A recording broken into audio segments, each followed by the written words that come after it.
Any speakers that have presentations to make now? The technical room needs your presentations. Get ready to supercharge your live streaming experience So with no- Stream Studio. no Absolutely presentations are everything going to you be need used. to run a successful live broadcast presenting? right from your. Have you sent it? They have it? Okay. So Miguel already has it and Carlos, Calderon. Carlos Calderon. I'm not sure. If Carlos was coming. No, he said virtual, yeah. Is virtual? Okay. Yeah. I think I'll follow the Okay. order. Yes, and we are live now.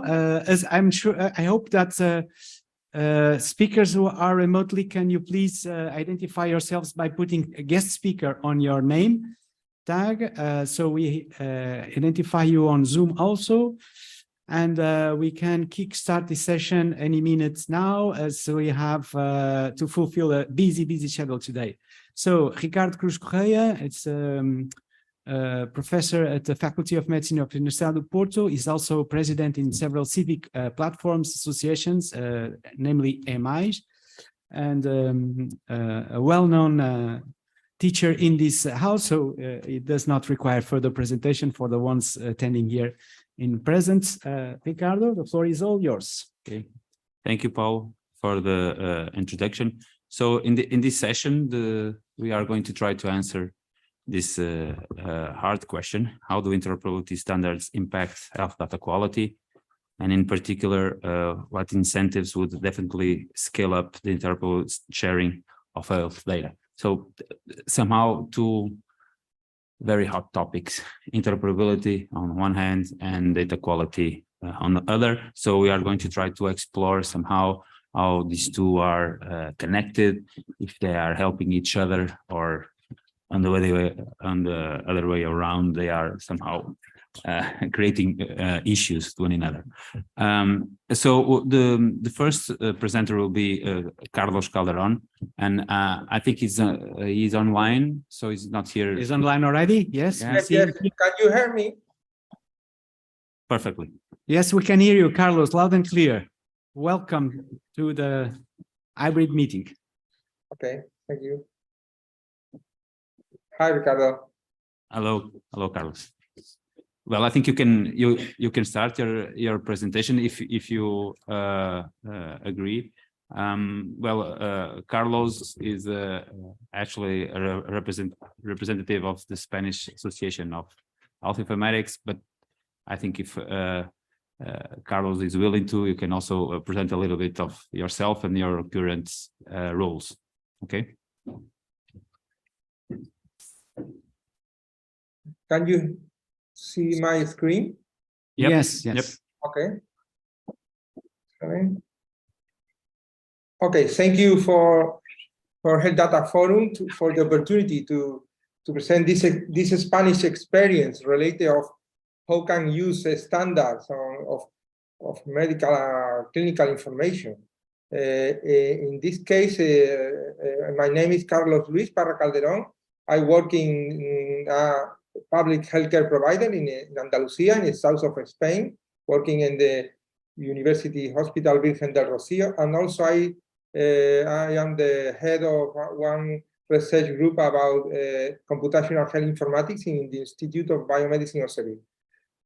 In this case, I represent the Spanish Society of Health Informatics. I'm a member of the board of SAIS, this is our society. And I am also is the representative of Spain in the European Federation for Medical Informatics. And also I am the member of the board. I am the treasurer of EFMI. And this is my context to present this work today. My presentation, the title is how do interoperability standards impact health data quality for precision medicine research? Because today I present one Spanish strategy to develop the research in precision medicine funded and supported by National Institute of Health, Carlos III in Spain. The name of this program is Impact Data. Okay. The purpose of the presentation is explore the challenge of finding the formula that combines interoperability standards to enable a secondary use of healthcare data that makes data sharing feasible with medicine research at the national level in Spain. Okay, what is impact?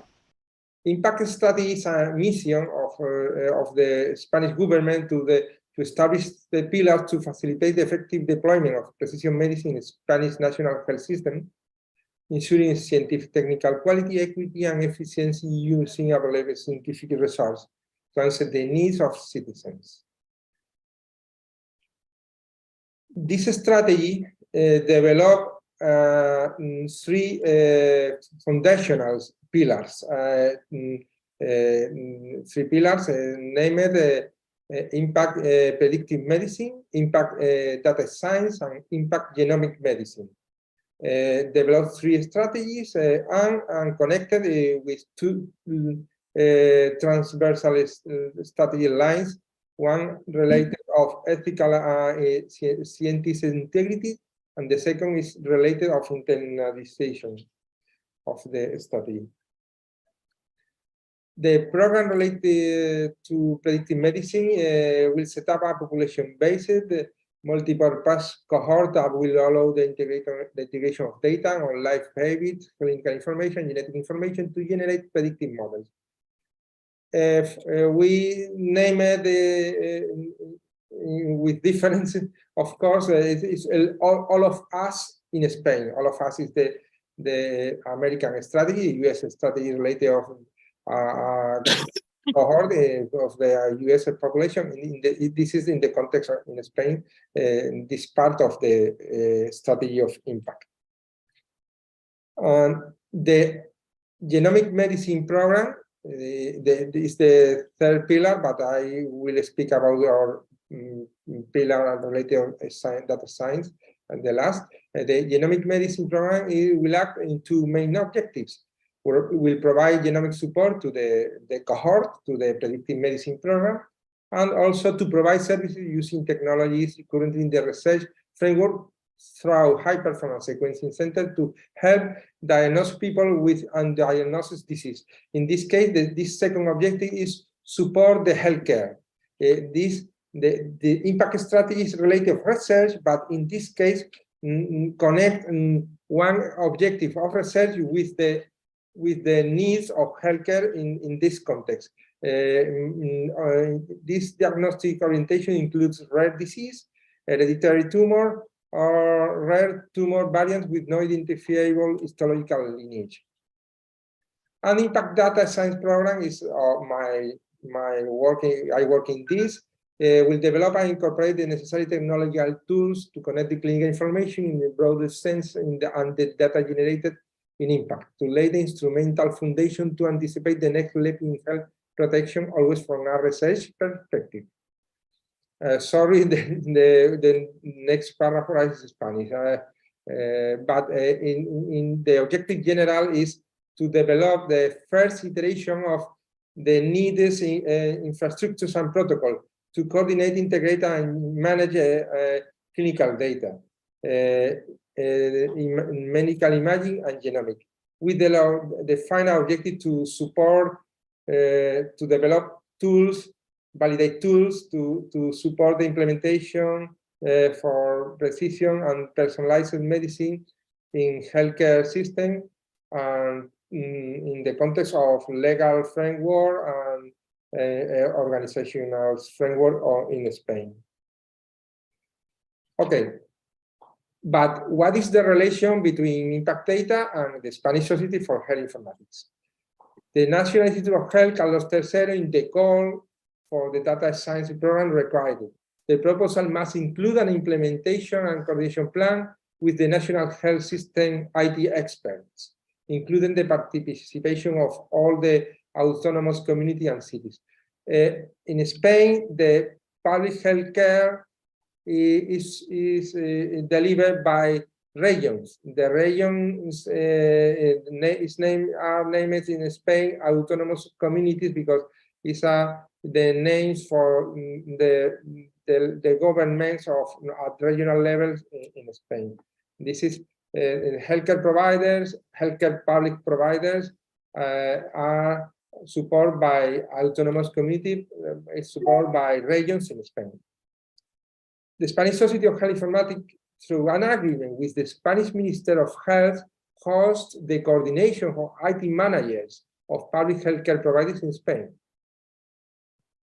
In the field of interoperability of health information between regions, through this name, the Technical Committee on Interoperability.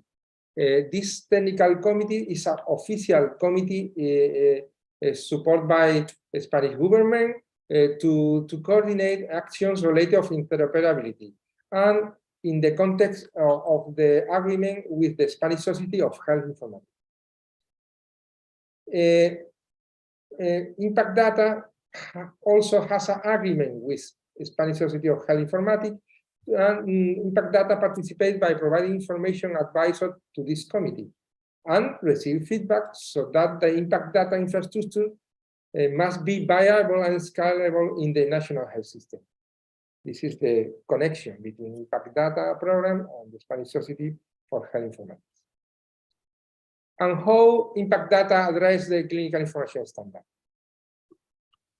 Related of one of technical objectives in Impact Data is Impact Data must develop and implement of protocol methods and integrated data analysis system based on databases, structured methods, evaluation system, and verification mechanisms. Verification mechanism is related of apply FAIR principles. FAIR principle is about make data findable, accessible, interoperable, reusable in the context of research. And other technical objectives related to how develop an initial development of systems for the semi-automatic and secure extraction of minimum standardized and pseudo-anonymized information from health information system, of course, the electronic health records, with development of interoperability and standardization protocol based on national and international standards. Impact Data developed this task in the Work Package 4, implementation of systems for the analysis and interpretation of medical data. Oh, sorry.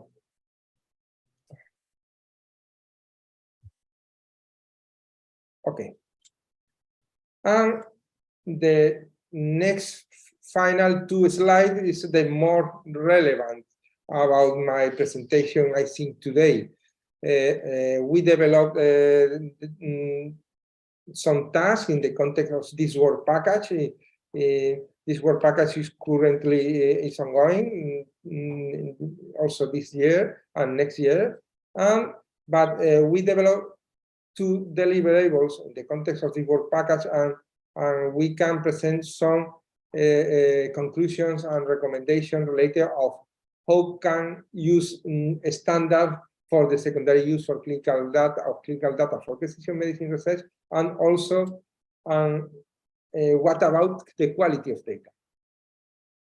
Related to the recommendations in the work of Impact Data program is very clear. We detect various health data models and standards support secondary use, but not in a perfect or probably complete way.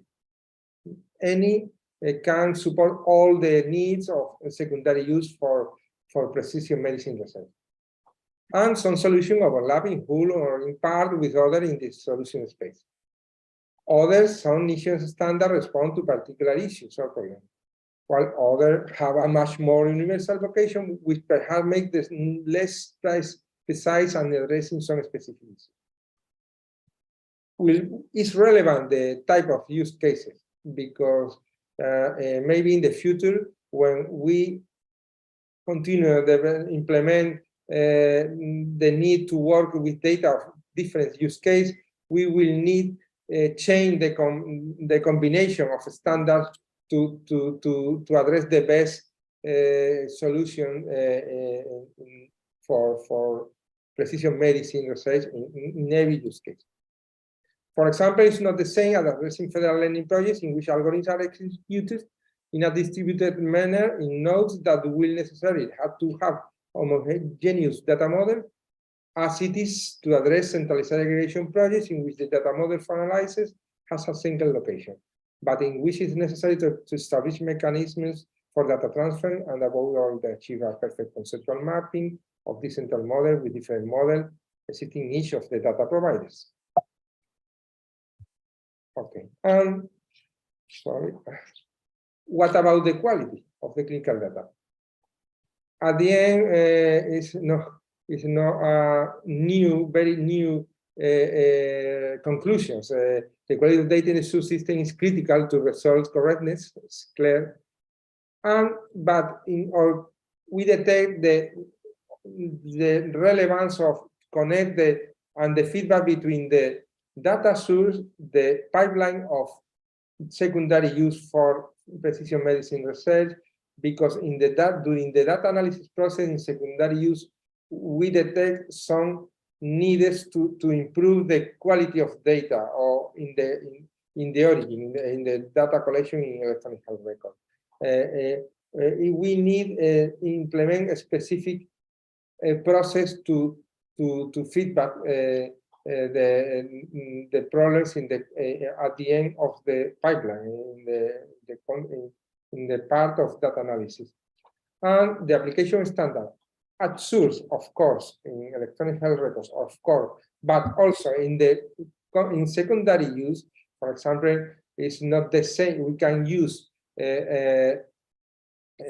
archetypes or ISO 13646 at the electronic health record level, and also we can use OMOP for secondary use. And we must, if we detect some problems related of dimensions of quality of data in the process of analysis in secondary use, we must develop methods to connect with the original archetypes to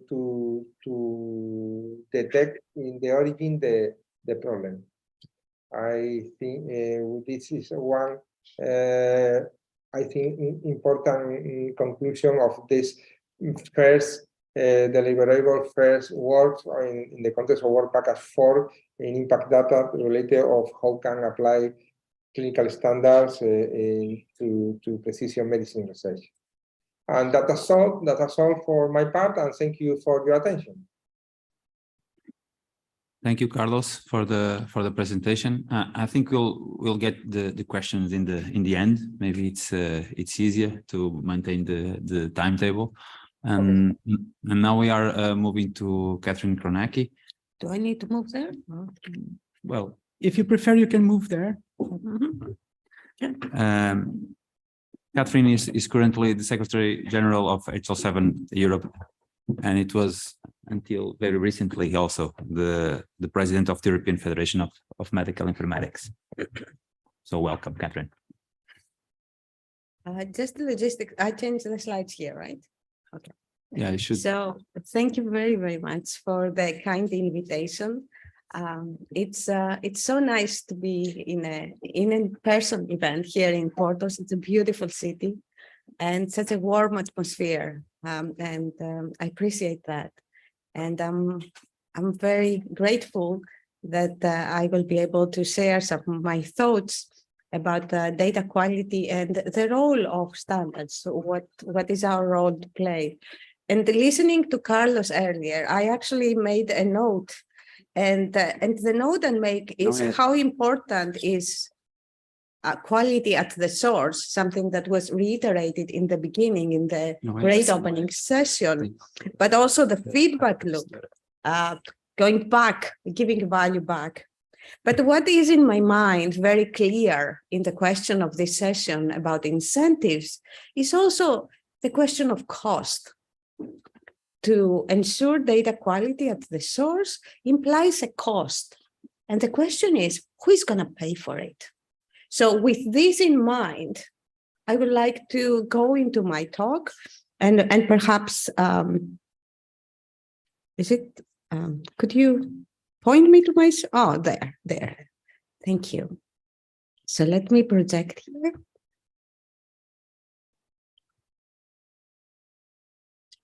So in my talk today, and I think I have about 10 minutes, I would like to share with you some insights from some initiatives at HL7 Europe that will explain our thoughts and our standing on how standards, and in particular HL7 FHIR, can impact health data quality. So a little bit about HL7. HL7 has the vision of a world where everyone can securely access and use the right health data when and where they need it. So it's very much about at the core of this conference. And HL7 has created a number of very successful exchange standards since 1986, starting with V2, which is running in pretty every laboratory system, and more recently to CDA, which dominates the cross-border exchange of data and My Health at EU, and more recently HL7 FHIR, which is about defining the interface, defining the data we share, and giving the opportunity to also establish contracts that convey the information that is shared, and perhaps also some stringent requirements about quality of the data. So what I like, and I think it made a huge impact on me, was these ethical principles that were introduced by the French presidency 1 year ago. And I'd like to briefly use them to frame this discussion about data quality. I think I lost my slides. Yes. Okay. Good. The first one is about the humanistic values, right? Okay. And how digital health complements face-to-face consultations. The second one is about the right of individuals, what they can do. Things like who is using my data, for what purpose, when. I allow people to use my data or applications for my data, or I disallow. And then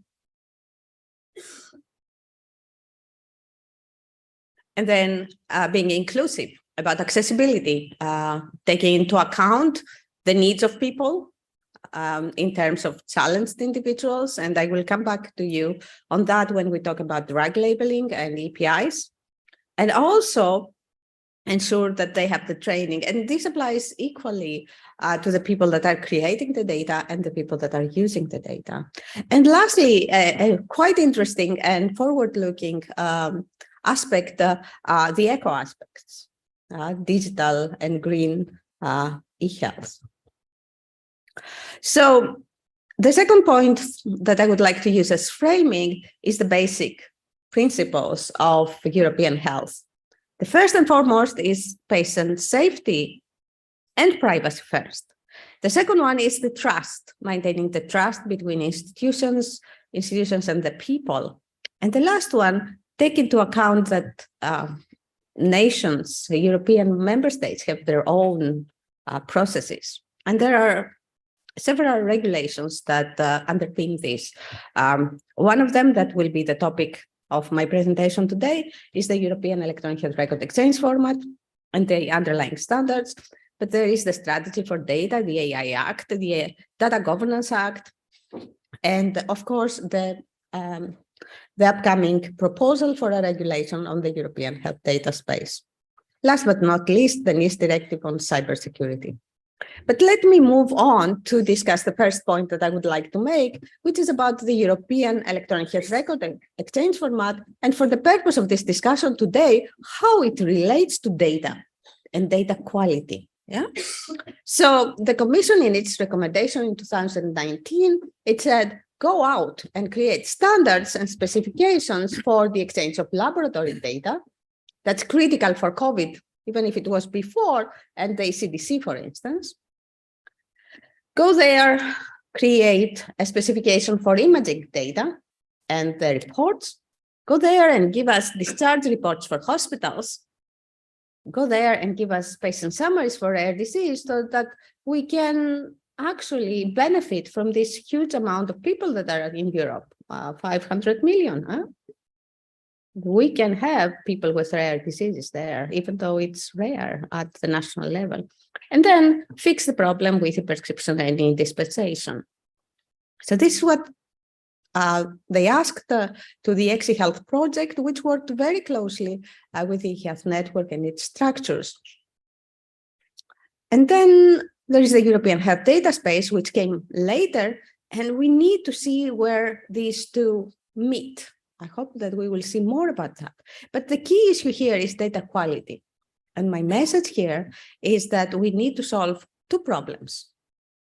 The first problem that we need to solve is the problem of terminology, because all of these standards kind of solve the problem of structure, you know, how the message that is exchanged is structured. But what about the values inside? This is where we have problems, and we have problems even if we use a very well-established terminology like SNOMED, because there is the element of culture. And you can hear people in the UK they use the read codes initially and then move to SNOMED, where different institutions, because of the culture, they use a different part of the terminology.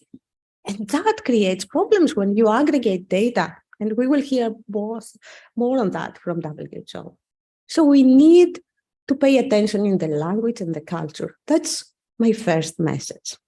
The XE-Health project had a very lofty objective. It said, we need to collaborate. We need to create communities of practice. And we need to recognize the role of digital inclusion in skills high quality. And we created a lot of data there for standards. We created the templates of XE-Health that are in Articore, and you can find them. And you can discuss them and exchange information and questions for that. It is important to have a community, a learning community that continuously refresh and is part of a standards ecosystem that is not different from a digital health ecosystem. The second point, quality at the source, we said terminologies. The second point is change management. I already mentioned that in the beginning, HS7 worked with HS7 v2. Then it had CDA because it rode the wave of HTML, of the browsers and so on of clinical data. So we had forms, we had clinical documents. And this is how now in MyHealth@EU we exchange data on prescriptions, on patient summaries, and so on. But people want HS7 Fire. And why do they want HS7 Fire? They want it because it's cheaper. This was actually the means that made HS7 v2 a success, and it comes back in HS7. It's cheaper, it's predictable. We can understand what is the cost of implementing a standard, so providing data. And this is, I think, key and an element that we need to take into account when we talk about data quality and incentives. We can create quality data, but to do that, we need money. It's costly. Think of a doctor that is registering information. Yeah. In order to have this information become multi-purpose, it has to allocate to it a very important amount of context. And this is heavy and this is expensive.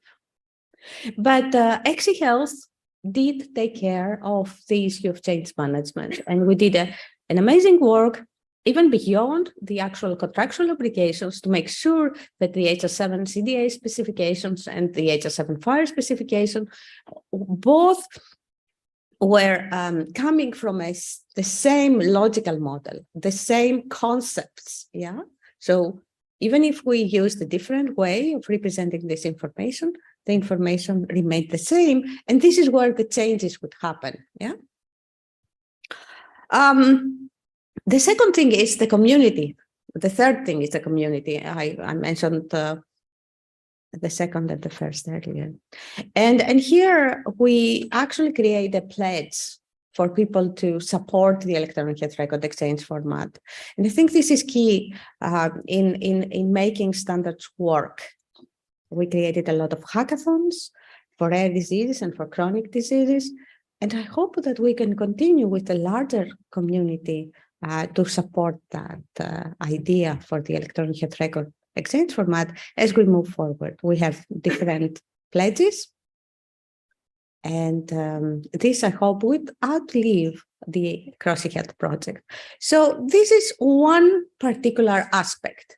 How do you actually capture data and share this data in a format? The second work that we do is on drug labels. And actually, this is for me a fascinating idea because it builds on the electronic health record exchange format. How does it do that? Well, we started many years ago with the patient summary concept. What is the patient summary concept? Each one of you takes or doesn't take medications, has or doesn't have some conditions, and has some health goals, right? So these all you can capture in a patient summary. Now, when you look at the leaflet, the inset of one medication or the product label, for instance, you go to a pharmacy to get medicines for the headache that you have, right? The information there is generic and pretty much legalese, right? What if you could use your personal profile? And profile is a bad word for AI, that. But what if you use your personal information, your personal lens, that's what we call it, G lens, the gravitate lens, your personal magnifying glass, yeah, to actually see the label. And in fact, a magnifying glass would be quite useful because these letters are quite small and are smaller. I was speaking to some people that are printing these labels, and they have a lot of trouble working with paper and making it fit in the box. So they make it smaller and smaller, and in the end, nobody can read it. But in this case, we have digital health, and we could, given that we have good data, actually magnify the important information for that. We could even, in my vision, go further and have like your app going through the different NSAIDs and select the one more appropriate for you. So this is what we wanted to do. And this is a big EFMI project where we are working very hard and in collaboration with EMA and hopefully also FDA and the PSDA, which is the Japanese version. We are creating lots of applications, but I don't want to get into that. What I would like to get into is the standard and how important it is to have a quality standard that can work across the world.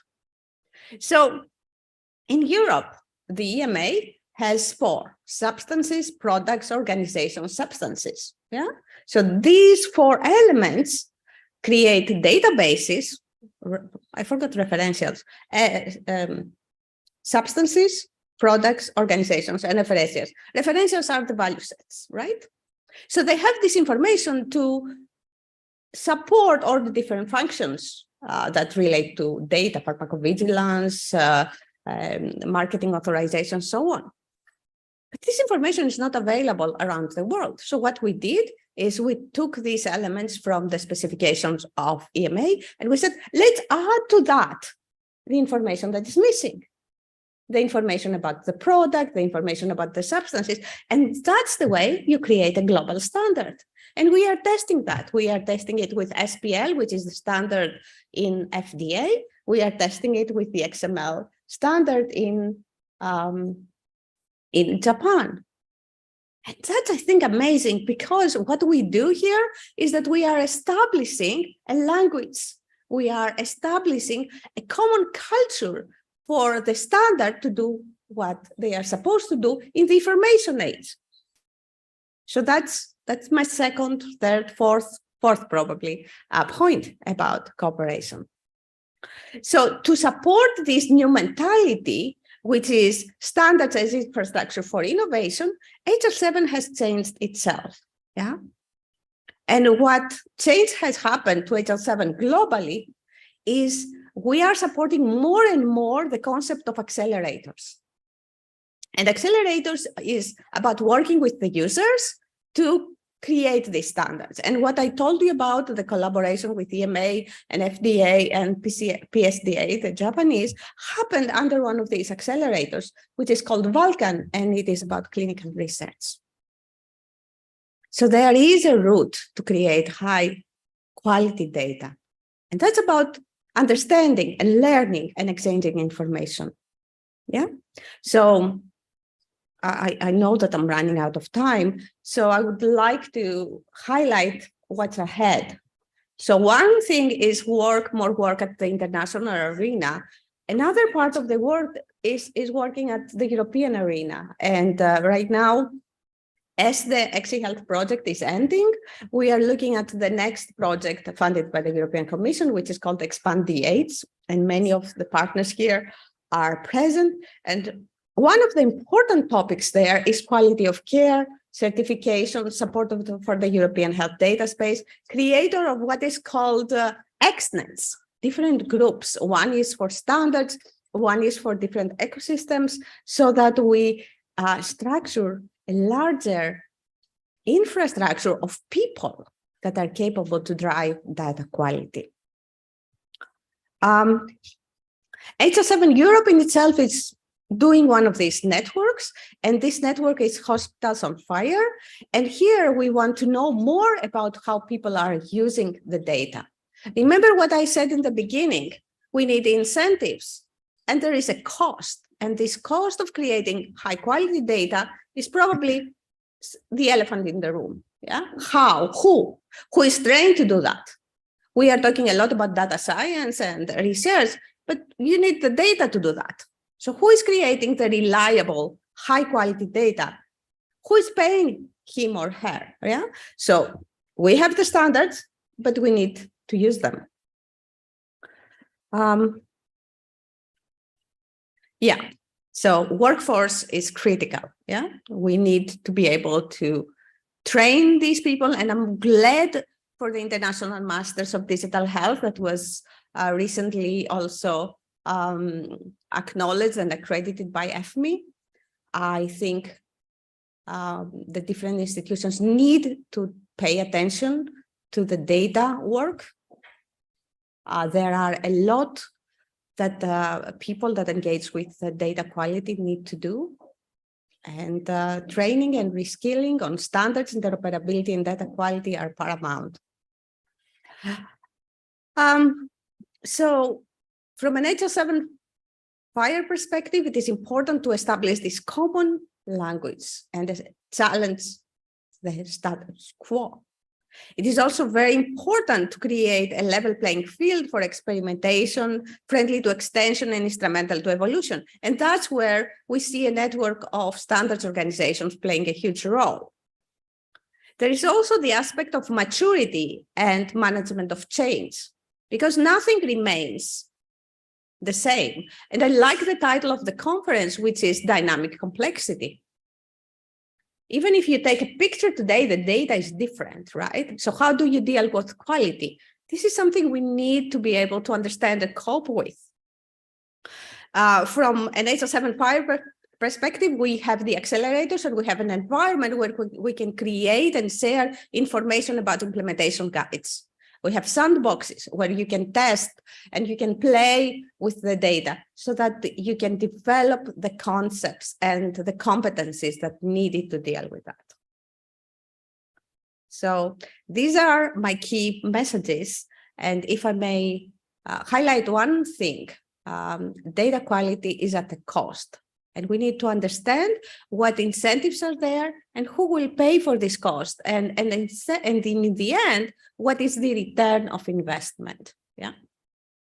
Thank you very much for your attention.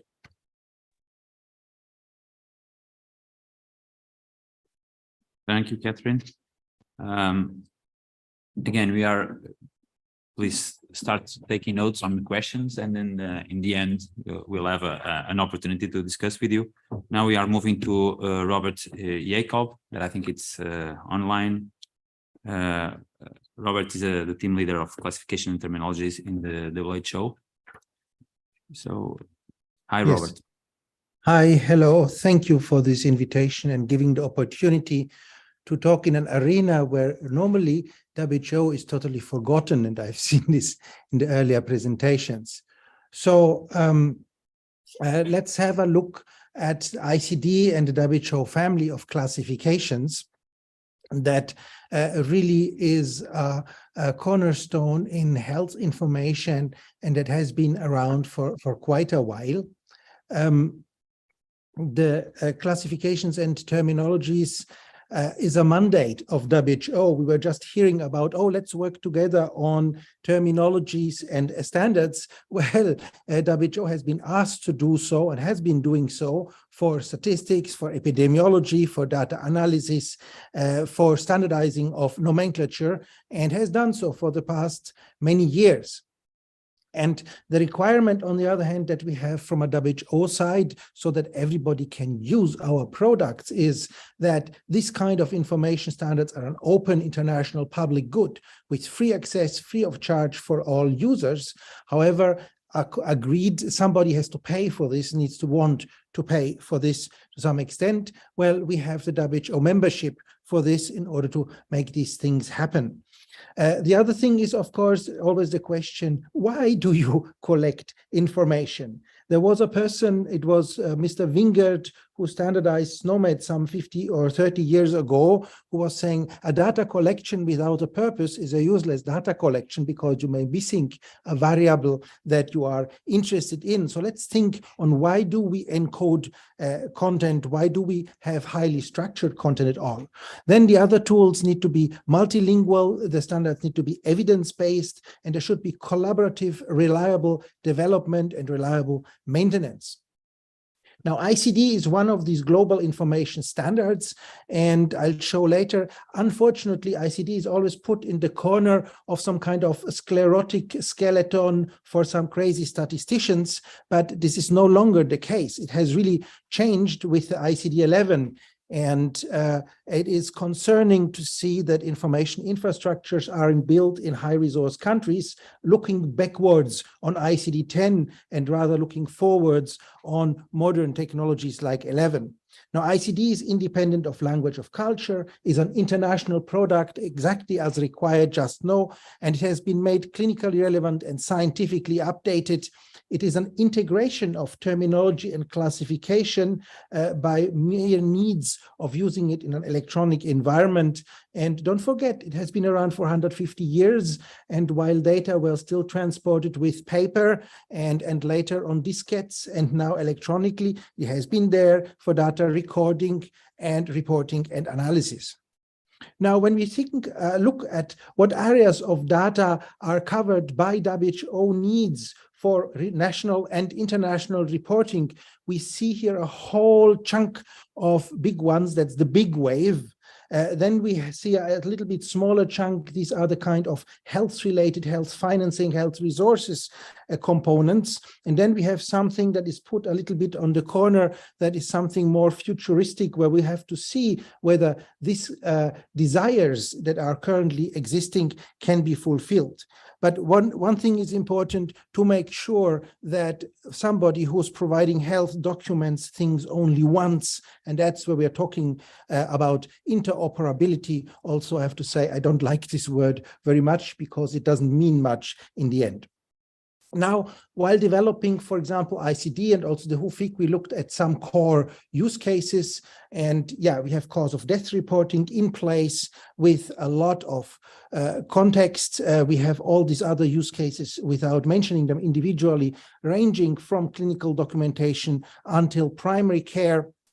We have rules for recording. We have minimum data sets formulated for the use cases.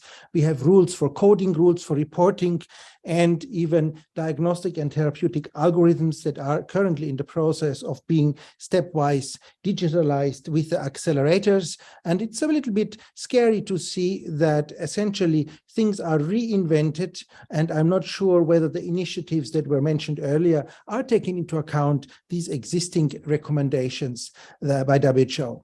Now, we have to balance certainly the need for information at an individual level with the needs of information at a public health level. And this is what this picture essentially tries to convey. However, when we talk about public health and large-scale statistics, and even for the detailed, things need to be stable. They should be understandable across countries, reliable across countries. They should be medically scientific sound. And there should be, on the other hand, frequent changes when it comes to the scientific detail in the context. And there we need to balance the needs, that is feasibility and the time stability, and across these settings when we talk about information standards. For good reasons, the handbooks of airplanes are written in SGML, a markup language that will allow it probably even in 50 years to understand what is in the book, and because it's plain text description. Now, what impacts the quality ICT coded data? So most importantly is whether the data is complete that is reported, where we have age, sex, maybe specific complete diagnosis, or for causes of death, for example, non-fatal conditions like wards. And on the other hand, contradictions between age and illness and age and death. And the other thing, of course, for data quality is always the timely compilation and the useful presentation of the data. Then impact on comparability of the data is really diagnostic culture, the understanding of diseases, the goals of the data collection, the circumstances the data are reported, the coding practice, the rules for reporting, and also the translations. And I'm just showing here an example. In that case is some cause of death information, several years, different countries. And you see there in the middle a peak of frequency for deaths by muscle wasting and atrophy, and similar countries that are also in the list never get to this level. I'm not disclosing the country because that's not the point to put anybody on the spot, but you can really see that there must be a different understanding of this disease that leads to this kind of information. Now, on the other hand, we have also systemic impact on data when it comes to statistics and coding. And we see here, for example, broad differences between, let's say, mental diseases frequencies in one country and the other, where you say, we don't believe that the people are so different. And these are hospital data that have been standardized following a European project several years ago, and that were showing that even in morbidity context, if it comes for the data analysis reason for encounters, the comparison is not easy, if not to say nearly impossible. Same for other diseases. You see this here, broad range differences for countries where you say, we don't think that the population is that different. There must be something else that is biasing the information. Then we have something that really affects the individual information. We have a WHO guideline for definition of hypertension.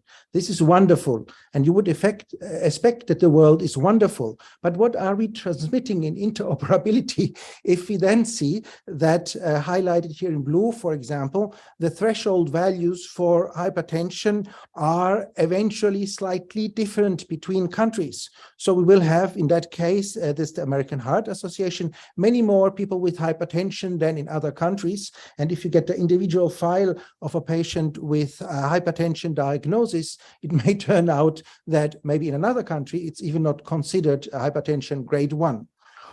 We have other things, of course, when it comes to the quality of information for use, for example, in a context of research. We have here an example coming from the International Collaboration on Cancer Reporting. They have defined forms, reporting forms for the data so that they are interoperable and can be used in different sites with all the information necessary. There are specific forms for different cancers, for different sites. But what we see here also, we have 6 pages of reporting form and 26 pages that have definitions, descriptions, coding, literature, and other things, so that we can be sure that the documentation is really done in a comparable way, so that the information is truly interoperable, not only technically interoperable.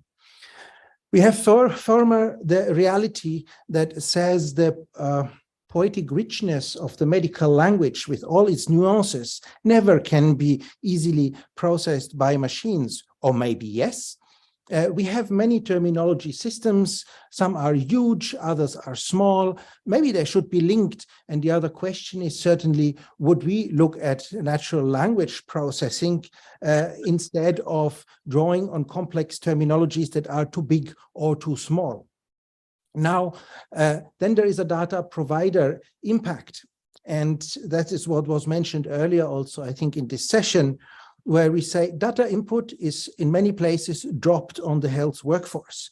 Health workforce have no time. I'm at the moment in a meeting in another part of the world, and there was the mention a single doctor sees up to 200 patients a day. How should this person provide input in an environment where patient documentation software is utterly bad designed or badly translated, with the result that in some countries the productivity of the health workforce dropped. In another country, physicians are trying to leave the capital city because some software has been introduced that is taking more time than the patient treatments.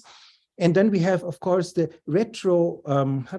backwards looking ways for coding, where people still insist on drop-down lists, loading tables and other things for coding, things that is a nightmare for the quality of the data, as well as for those who have to provide input. And last not least, when we talk about the quality of the input, is to say, if you input data into some system and you never get anything back, why would you care about this? So data feedback is important. What did WHO do to address many of these issues? Not all can be addressed easily. We built the ICD-11 as a system that has this integration of terminology and classification and the clinical detail. And what we're seeing in places where it is implemented, that the motivation for documentation is becoming high because coding is easy and you can find the clinical detail. I'm not going into the figures. And just to show the comparison with ICD-10 in the corner, ICD-10 is a totally different animal of a different century, nothing to be compared with this. And based on this system, of course, we have preferred terms, synonyms, as well as the language translations with their synonyms attached to it, so that we have a truly system that is easy to use, that has a REST API, so it can be plugged into softwares. We have software samples on GitHub, and we are working on a FHIR API to satisfy the FHIR community. And they can access all of this online, and here is just one example of a coding where the system has support for multiple code combinations, and you can see here it's coding the disease and the laterality in a place where this has been implemented. And the whole thing is multilingual. Here you see an English, Spanish version. I was looking, the Portuguese is not fully ready yet, and we will have 20 more languages at that level of detail available for diseases, but much more than diseases. ICD has external causes of injury, war components, it has sites, it has buildings, it has parts of buildings, it has devices, all the things that you need in the context of injury, of external cause or disease. It has a list of substances in line with the international non-proprietary names that are produced by WHO, generic names. So there is a tool that is there, and this is all what we call the WHO family of classifications, where we have the ICD, an interventions classification, a functioning classification, all now on the same platform as I was showing for the ICD, with similar levels of detail. And then we have linked to this system, embedded in the system, codable access to your unique API, the generic names, INN, a WHO device list that is being worked with in collaboration with the European Commission. We have the tissue types of the tumors, we have anatomy as produced by WHO, severity, infectious agents, vaccines, and also we are working on links with other systems that are used in other places for reasons. So giving this, of course, I can only respond to my previous speaker that, well, we are having this international collaboration. Please collaborate with us so that we exactly have this common language for health information. I make a summary here that was made by Alan Rector in 2015. So let's learn new techniques. ICD-11 is a step forward in this kind of context, but make human-centered design central at every stage of the process. And we can certainly explore big data and other techniques, but we should not fall into a trap of the hype, but rather know that there is still a lot to learn there. With this, I come to the end, and I just say again, record ones use multiple times for best possible health of all people, and join our family of classifications and terminologies so that we work together and we don't create parallel systems. Thank you very much.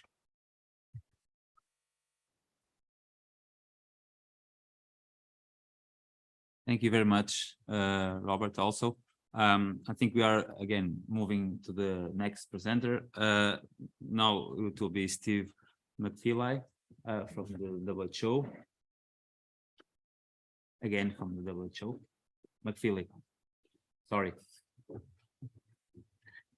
So, good morning, everybody. It's always very hard to follow Robert. He's a very compelling speaker. So what I want to do is take a step back and kind of put some of what he was talking about in a broader context. So I joined the WHO about a year ago. I'm not a health specialist. I'm a workaday statistician. So I've been looking at this kind of issue of interoperability from the perspective of many sectors over the years. And that's what I want to talk about, is kind of really looking at health from a broader perspective. So before we get into interoperability, a lot of you are health specialists, so you like diagnoses. One of the first lessons I really want to stress is when we're talking about interoperability or seamless, networked, joined up government or joined up health, you can only do this if the data are joined up. Time and time again, I've seen these issues being discussed as IT problems with IT solutions. I would just stress that I disagree fundamentally with that. We need to think about data as an issue in itself, and data need to be organized. The architecture needs to be organized. Then we talk about the IT. So I think in a lot of cases, we put the cart before the horse, and that leads to a lot of the problems that we then deal with for generations afterwards.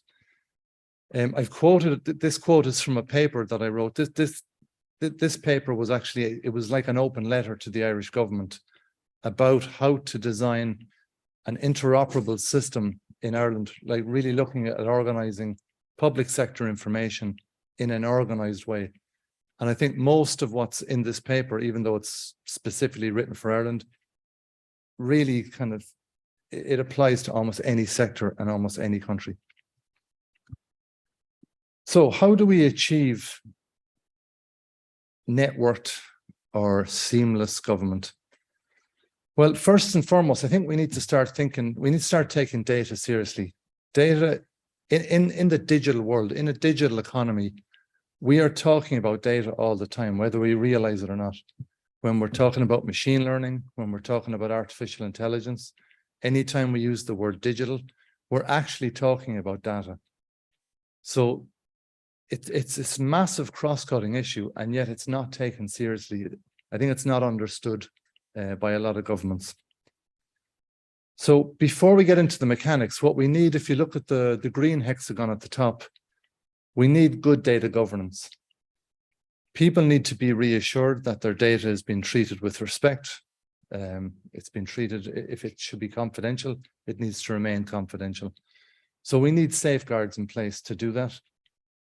So kind of the legal legislation is really important. From a statistical point of view, you have a National Statistical Office, but then that Statistics Office needs to be able to integrate with all of the other parts of government. And that's really important for the flow of information. The same will apply to health sector. We're talking about really sensitive information. There needs to be good governance in place. Secondly, if we look at the orange hexagon, we need to think about data now, I would argue, as infrastructure. So just like everything else, you need good architectural design. If you want a proper functioning house, a proper functioning building, you design it carefully. Information systems require the same amount of effort and respect. And what we're talking about here is unique identifiers. We're talking about international classification. So you heard about HUFIC a minute ago. So ICD, ICHI, All of these classifications exist. So rather than inventing new ones all the time, why not use the international standards, adapt them to national purposes if you must, but use common classifications across all of the data sets, use unique identifiers across the data sets. Now, when I say this, I should say what I'm arguing here rests on a number of hypotheses or assumptions. First is, if we want to make good decisions, those decisions should be informed by information. If you disagree with that, then you're probably going to disagree with almost everything else I'm going to say. Secondly, those information, no, put it a different way. We all have an expectation that we want our government, our health sector to be efficient. These are the demands that we expect. I would argue, if you have that expectation, there must be a trade-off or a price to pay. So we can think of it as cost, a financial cost. I would also argue there's a cost for us personally. And this is the trade-off between the collective and the individual. We must be willing to supply that information to the health sector, to government, in order to allow them to make decisions that are informed by data. And what I see in a lot of countries, and where I came from in Ireland before I joined WHO, we have this expectation that we want efficient government, we want an efficient health sector, but we don't want to share our information with government. And to me, that's an unrealistic expectation. There is a price to be paid. And if we're not willing to share our information, then I think it's unrealistic to expect efficient services that are informed by data. On the blue hexagon, institutional coordination is critical. And we spoke a lot about this yesterday. In fact, we had a fantastic speech by our chair, our chair today. All information is contextual. Secondary information, administrative data, they're invented in a time and place. And that time and place is changing all the time. So if you're using those information, you need to liaise with the data custodians, the data stewards, and understand the origins of those information. What was happening at the time? Because in a lot of cases, just as Robert alluded to, and you saw there's strange things happen in the data. And it would be very unwise, I would suggest, to take those data at face value and draw conclusions from them. So you need to go back to the owners and understand what happened. But you also need to be forward-looking. So you need to work with those data owners to show them that when they do things, I give you an example. I mean, I worked for a long time on business registers, and we used to see these spikes in business ownership. And in a lot of cases, that's where there was a long holiday, there's a public sector strike, there's something happens, and then all the enterprises are registered on the same day. But in fact, they may have been birthed over the previous 2 or 3 years.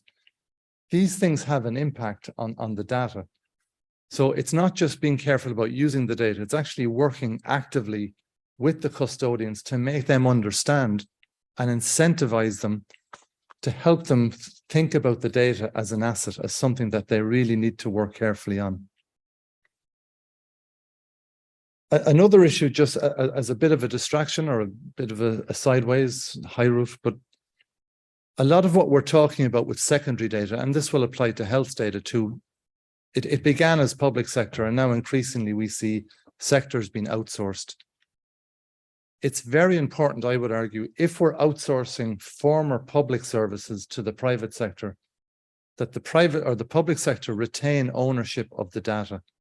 What we're seeing now is, as services are being outsourced, those private sector companies are then selling the information back to the public sector.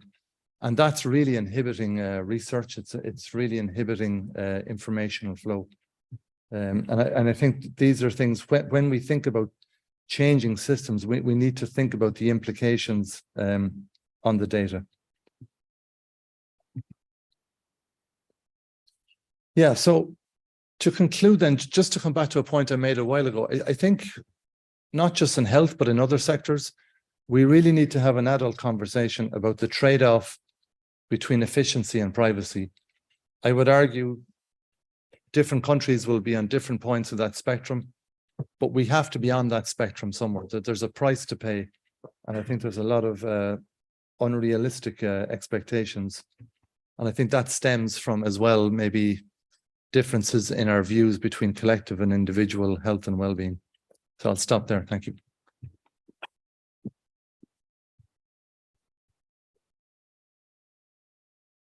Thank you, Steve.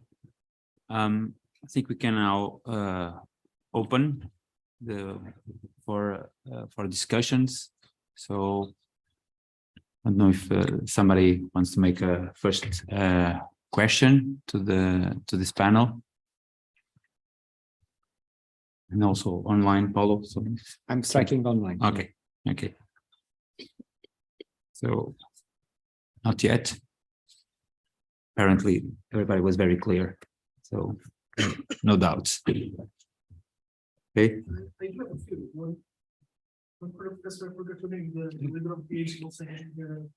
Catherine. Catherine. The first would be with regards to security. I did the initial setup fire in December, and what are the restraints of security? Some of they were briefly mentioned during the course. Players that are buying for the system, how do they system secure? One of their main concerns. One of their main concerns was definitely one of their main concerns was security initially by third parties accessing the fire data. Is that something that is completely addressed? Is that something that you can sell to new buyers as being the issue dealt with? And also the cost. You mentioned cost, but you never mentioned how much the institution will be saving, for example, right? That's the incentive, right? The cost is lower, but how much lower? How much the data collection and data exchange and data storing would benefit that institution if you're trying to sell it to an hospital, to an investigation research team, to whatever? And since I have you, also the second question for Professor MacFeely. Sorry, 1 second.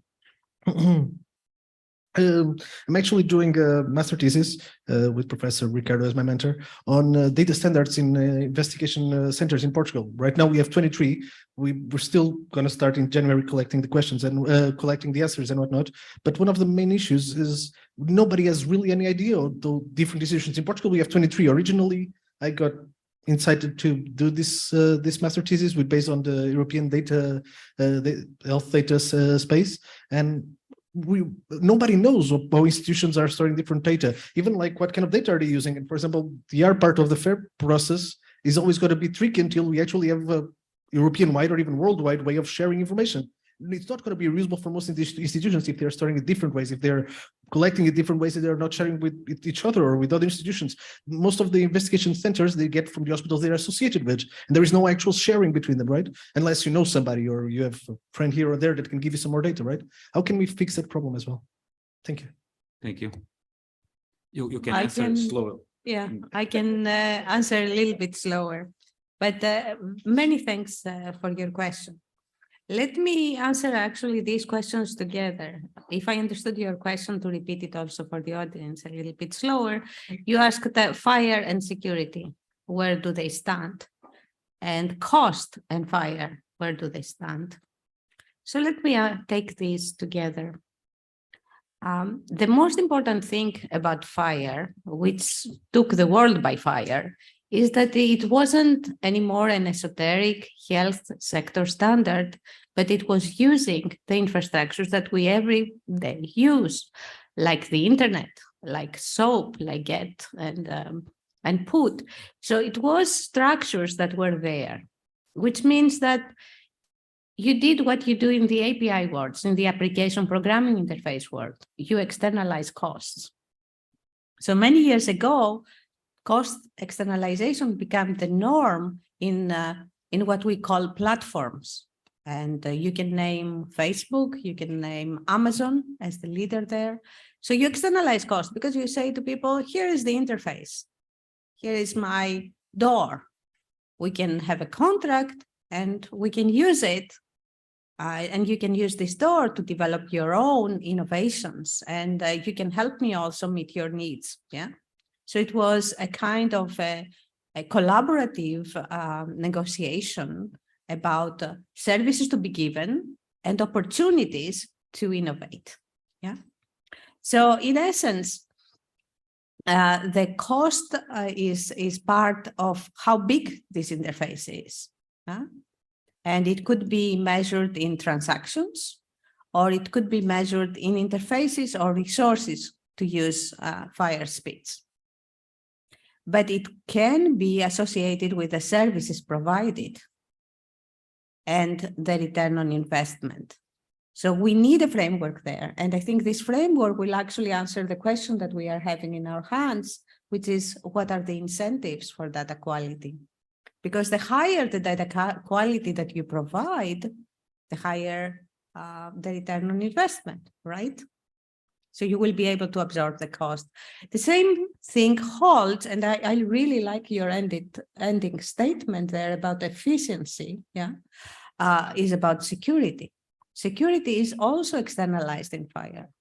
We have security in the form of a oath as a kind of a default, but then depending on what is at stake, you can have different opportunities to employ security aspects. For example, I can also refer to security as a dynamic surveillance, right? So you not only have some doors and some keys, but you also have sentient entities that monitor who is doing what, yeah? So security, for me, is an infrastructure property. And we can be as serious as we wish with that, as we are for privacy, but that does not come freely, but at a cost. I hope I addressed both your questions, yeah? Okay.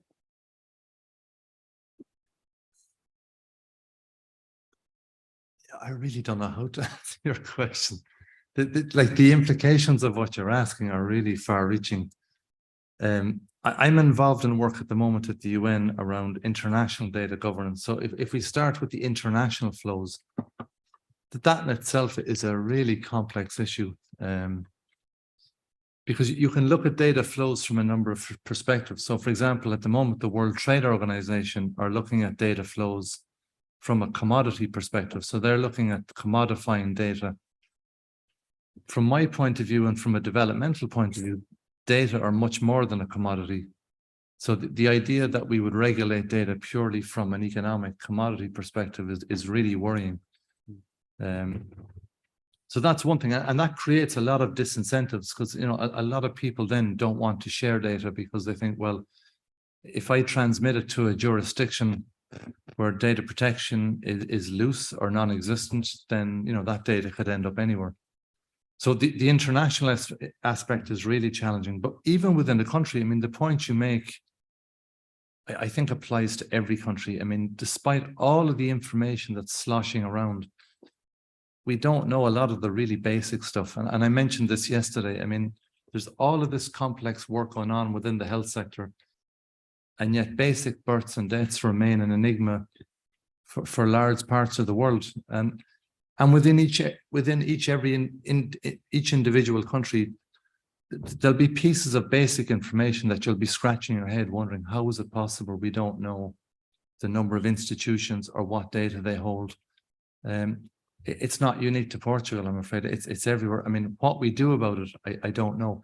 Part of the discussion is back to my main point, is actually taking data seriously, helping governments to understand that if you think about the future economy is largely services based. I mean, an awful lot we do involves the movement of data, whether it's trade, whether it's downloading Netflix, all of these things, whatever we're doing, purchasing Uber Eats, it's all data. And if we kind of just leave it unregulated, if we leave it loose, I think we're really I think we're allowing huge systemic risks, not just for economy, but just our own protection, the future of our own freedoms. So maybe avoiding the question, but I think the first thing is just trying to elevate the topic of data and making people understand that it's a really, really serious issue. That, in fact, somebody yesterday put up the emblem for 42, the life, you know, from Douglas Adams, The Hitchhiker's Guide to the Galaxy, and I think that's the challenge in a way, because if you think about the second book in that series, it's called Life, the Universe, and Everything, and That's what we're talking about when we're talking about data. We're talking about life, the universe, and everything. It's pervasive, it's ubiquitous. So everything we do is being impacted by data, or we're generating data. And it's a huge issue. And yet somehow I don't think it's been taken seriously.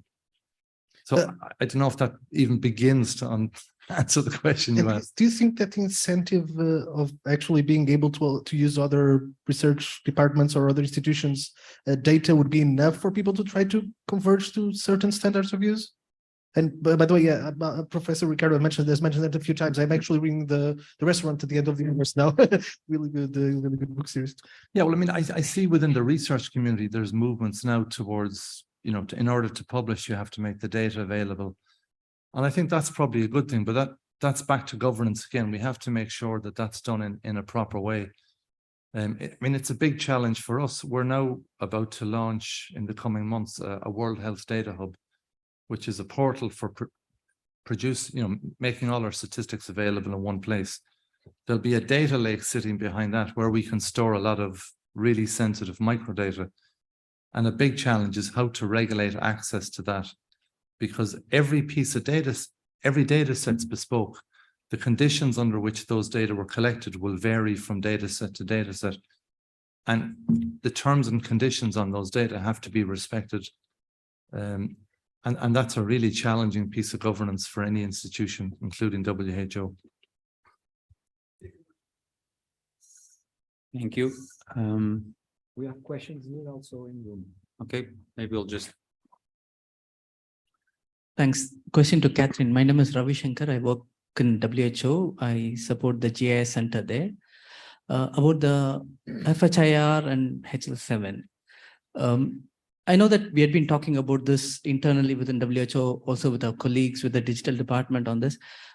The aspect of geography in FHIR is key because we have very set standards for our, we call it as OCG, standards for geospatial transactions of data between, it has been industry standard. Open geospatial standards are already available.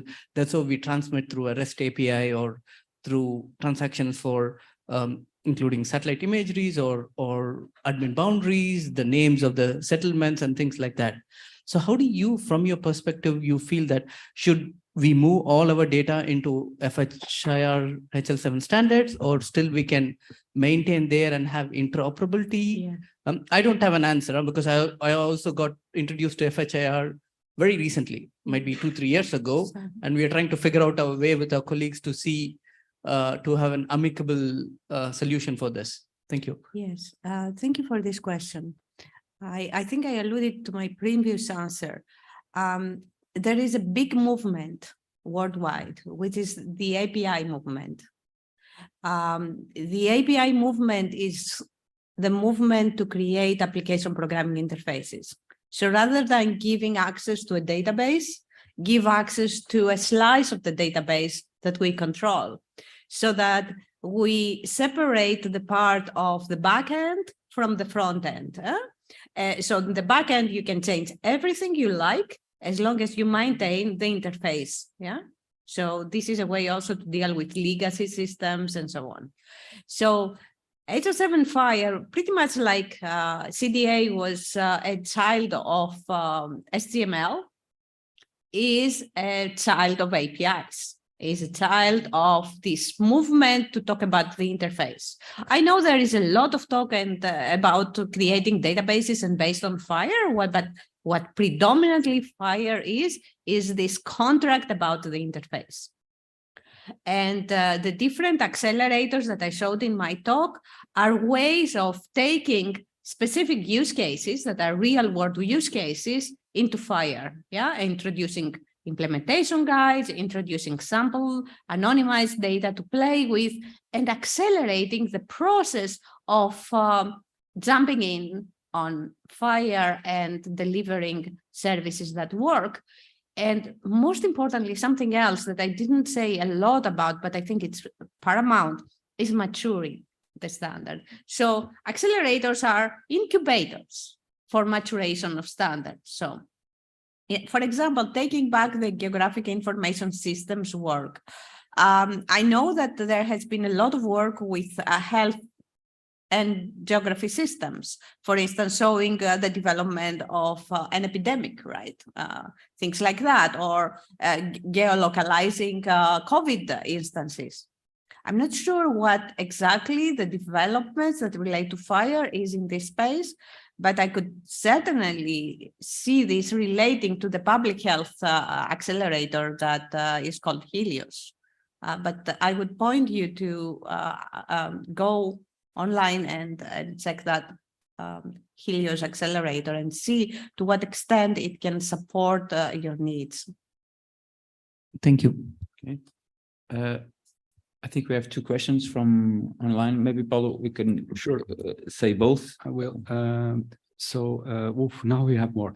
So thank you for these great talks from Pedro Silva. Thank you for the presentations. My question is general for anyone who would speak. How can the increment of data collected be a problem in terms of storage and data handling? You want me to ask the second one? Yeah, maybe Paulo. Yeah. The second one is hello to all of you. It's from Tiago Santos. The question is it true that we need an open access platform with trusted digital health information to be accessed? And I think it will be the way it will be implemented won't digitally be a problem from the point of view of comprehensiveness for all citizens. That's one question. I bring this because, for example, the non-digital generations will have difficulty consulting. Do we need to create mechanisms that will overcome this obstacle? Okay, Paul, I think I'll use... Still the last one from Carlos Parra-Calderon. In the context of genomic research with personal information of all... Oh, sorry, this is not a question, it's a comment. So I think I'll use my moderator role and ask Carlos to tackle the first question, and Jakob, if he agrees, on the second one related with how patients actually, if they understand or not the information. Okay. I start? Yeah, Carlos, go ahead. Yes, one relevant challenge is about the sustainability of the continuing data collection in the context of health, because, like you say, increase exponentially the level. I think one solution to work on data handling, this kind of solution born in the context of ethical and legal aspects related to data protection, but maybe will be also one solution for this kind of challenges. It's about federate data. It's how a lot of solution now in Europe, for example, European Health Data Space developed the strategy in with focus in federate data, and maybe the industry develop new solution, new tools, new how can distribute the data to make this possible, because at the end we will need all time more servers, more hardware, more needs to support the data handling. But I think this is the solution born in the context of data protection, but can solution this kind of needs. Okay, Carlos, thank you.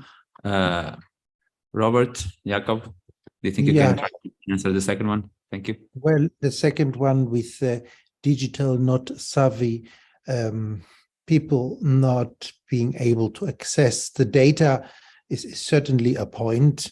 And there are two things to this. Number one, we have people of every age, including very high age, that happily use electronic tools like their smartphones or tablets or small computers to access information online. And the second point is, I think we are not talking about presenting raw data exclusively for everybody, but some analytics that are known that they are in the core interest of people. But I would also defer there a little bit to Steve, who essentially was mentioning the World Data Hub. that is one of the instruments that does not only collect the information, but it will also allow to output information in a way that it's digestible besides other means. Steve, would you like to join in there? Yeah, thanks, Robert. So one of the things that we have deliberately tried to do, and in fact, it wasn't specifically age, but we have put a lot of efforts in to make sure, for example, that disabled people with different types of disabilities can access the World Health Data Hub. And in fact, we've invested a huge amount of time in that. The age thing, I think, is always a challenge. I mean, look, I've elderly my parents myself, and I have a father who's embraced technology, and I have a mother who resisted at every opportunity. And no matter what we would do to the World Health Data Hub, my mother would resist. So there's only so much you can do, but you know, generations will change. But I think the fundamental point is we are trying to make all of the information available as public goods. And that's the critical issue. As Robert stressed, one of our core mandates is to make everything available to everybody free of charge at the same time, without any favoritism. Yeah. I would like to raise this topic as picking up the public good. And we have thought about the patient summaries. Remember, when we are talking about electronic health records, we are thinking of the hospitals, right? Yeah, they maintain the records. They are called medical records officially, but they were extended to cover outside the hospital. They use the term electronic health records. And we said, okay, let's find something that can follow the patient, like the patient summary. And I think it's critical now to see this patient summary as a public good, because this will make a very important shift in our culture, mentality, and thinking. This will make us more data literate. And this has nothing to do with technology. It has to do about data that are yours and follow you. And you make decisions based on data. By inbreeding, in making this part of our culture and our thinking, I think a lot of actions will follow at different levels.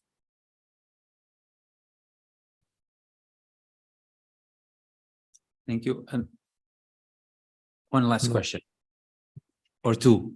Okay. She has a microphone, so I'll.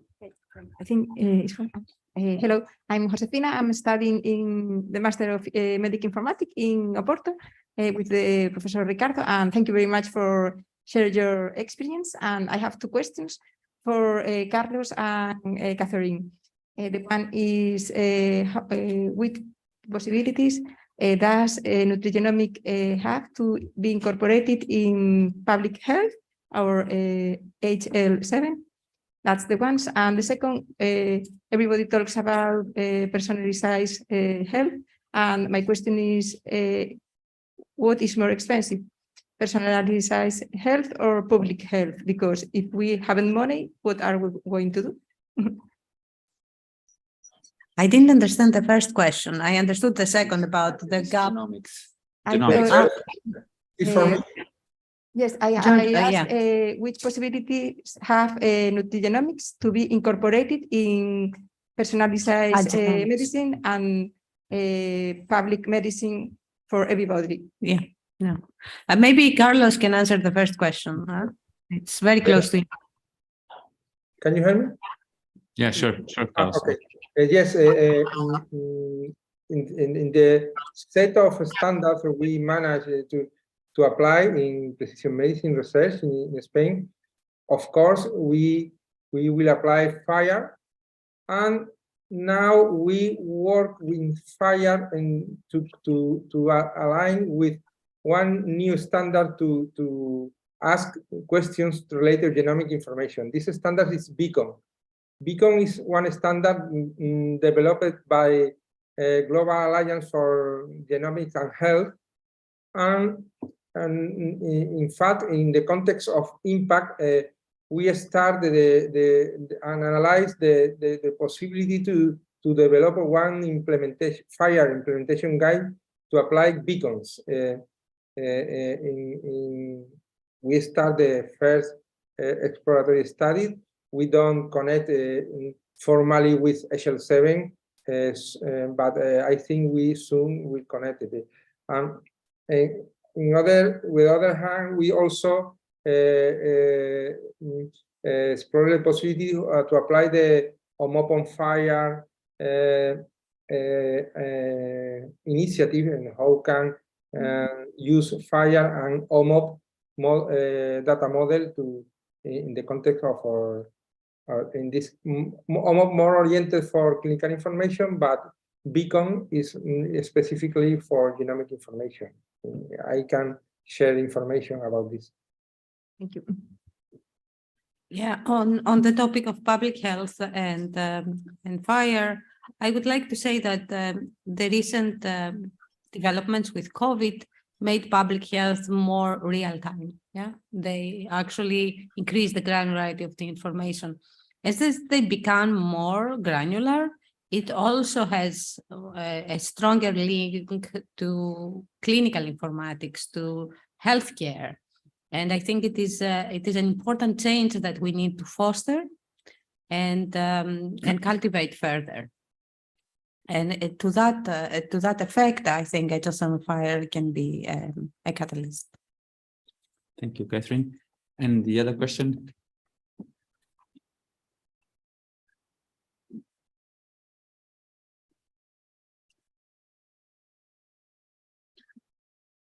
Dear Chairman, thank you for taking the question.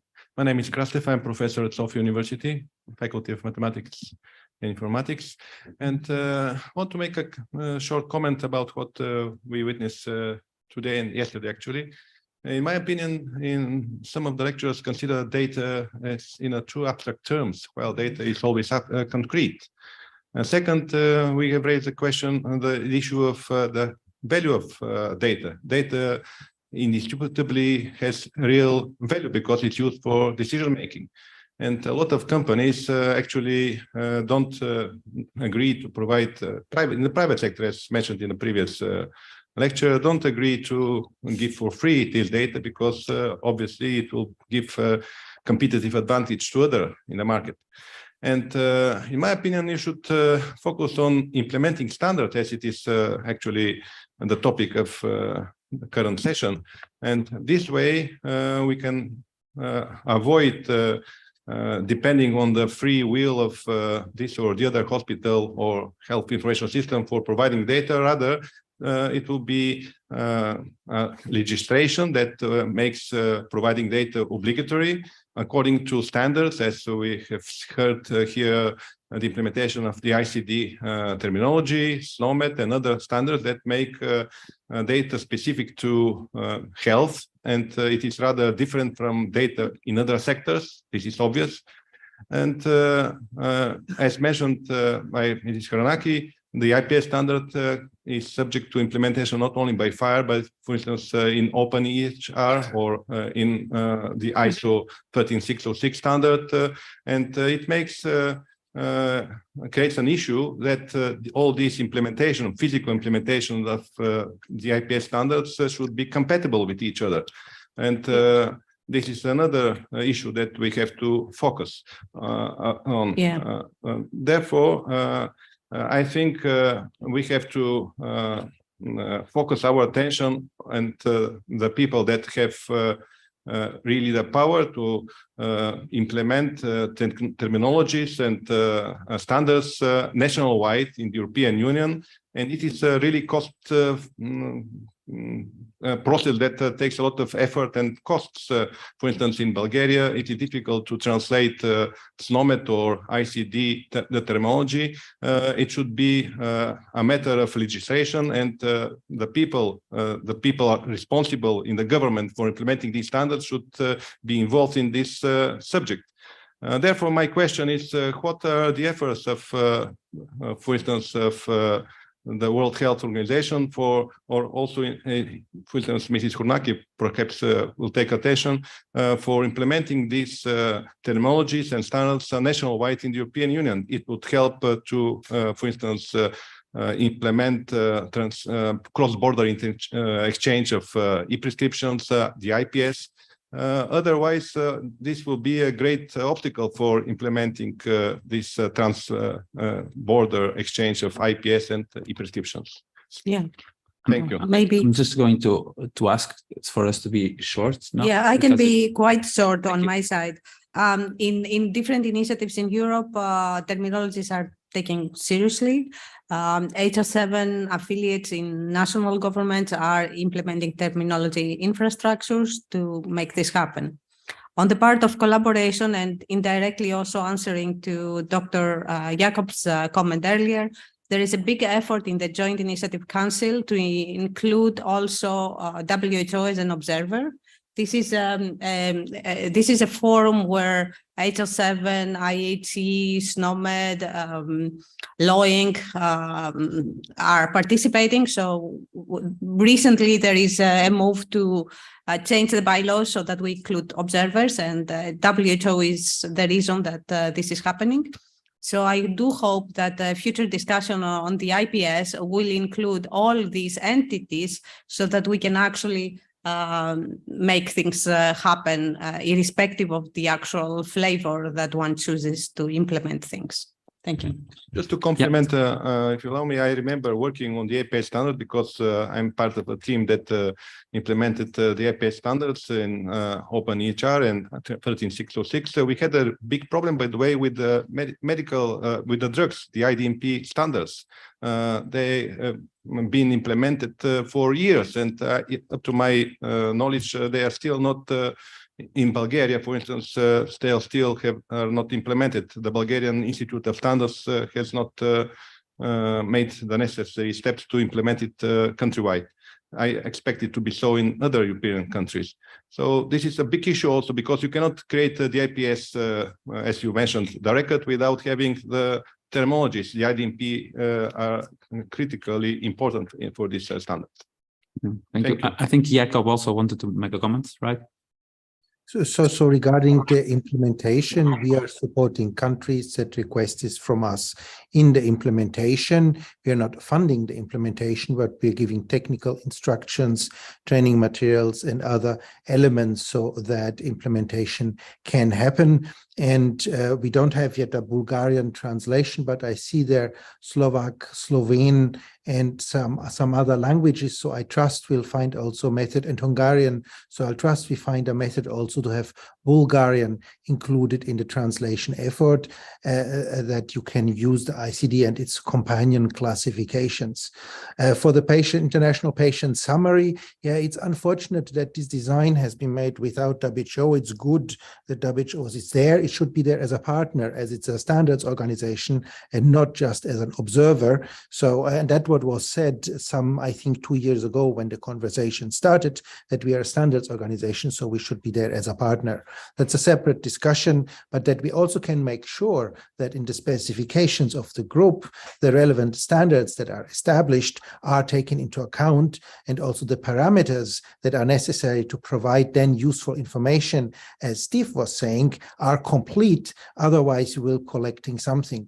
But of course, all of this does not solve the issue that we had, for example, with the COVID pandemic, where there were incomplete coverage of diagnostic, different ways of approaching this, different definitions despite WHO definition, and government regulations interfering with this, where we just say that it's nice that we have an electronic system that can convey the information, but as Steve was saying earlier, we don't, in some instances, have to have difficulties in then interpreting the information in the correct way so that meaningful information can be extracted from this.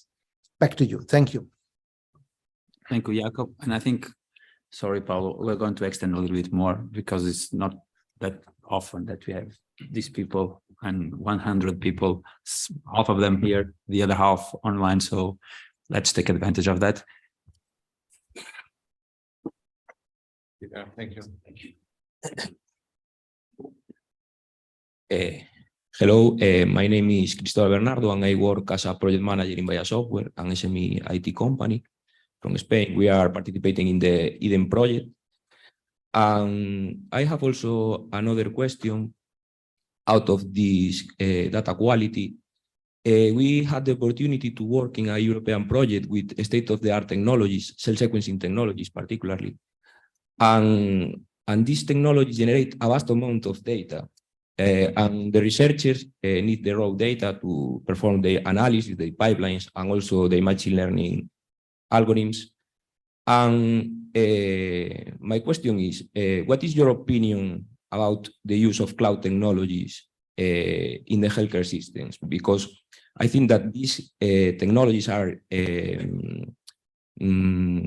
they have advantages in terms of clinical trials, in terms of CAR-T technologies. And I think that thousands and thousands and thousands of terabytes could be a complex problem in the future for data quality and all these things.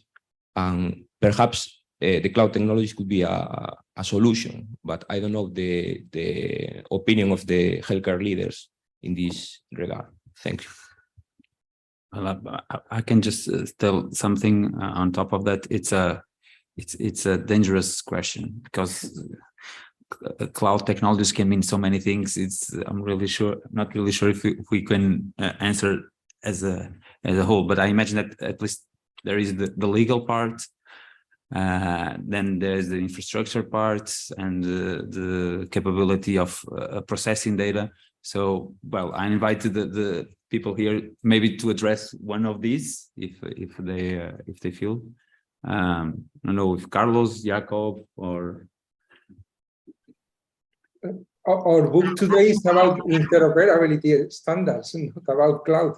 But in any case, I think the cloud has a brilliant future, but the cloud can be very complex in the concept of how can use, for example, healthcare providers, big healthcare providers like Andalucian Health Service,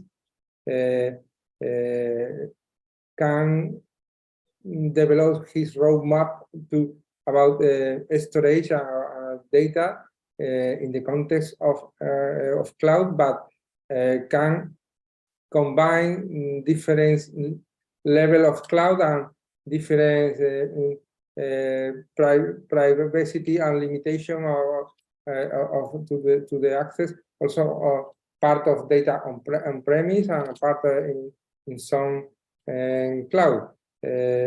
It's not the answer is not yes or not.